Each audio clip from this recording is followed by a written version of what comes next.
Hi, this is Greg. Look for my book, The Agile Brand, on Amazon or on my website at theagile.world.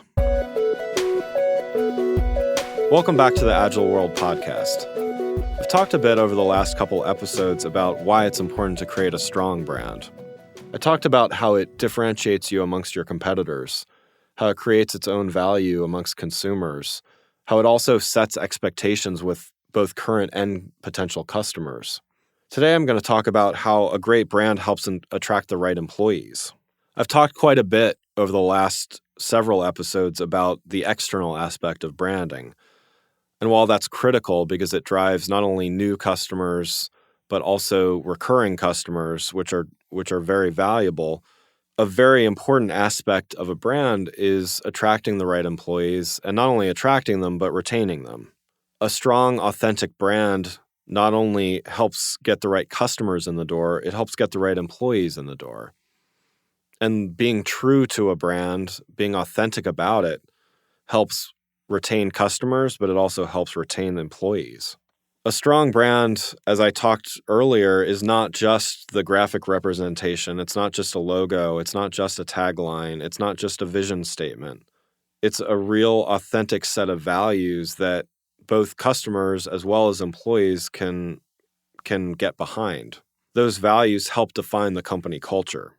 One of the quotes that I use in my book is from Jose Gonzalez, who talks about the employment brand. He says the following: "Your company has an employment brand, whether you do anything with the brand or not. Whether you think you're branding yourself or you're talking about your employment brand, it exists. It exists with your current employees and what they're telling people and sharing with their friends and family and connections. It exists with former employees." I think that's a great quote that really underscores this idea that whether or not you're intentionally branding as an employment brand or not, it's happening.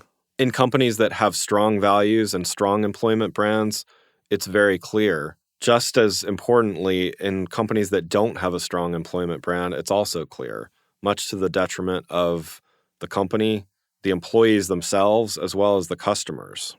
As an example, at my former agency, Carousel 30, we wrote our company values on the wall.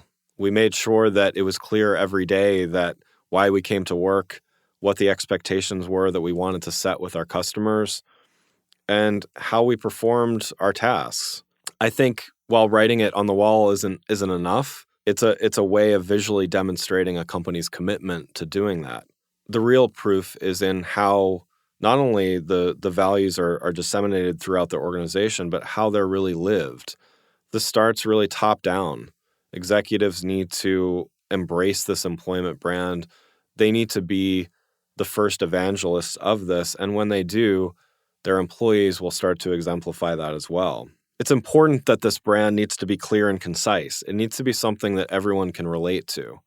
It can't just be something that marketers can post to social media while that happens. It needs to be something that everyone from the accounting team to the customer service team to the product team to the marketing and branding team can exemplify in their own ways. It's about personal interactions. It's about customer and company interactions. It means that when you have a strong employment brand, employees are not only taking that into everything that they do, but they're sharing that outside of work.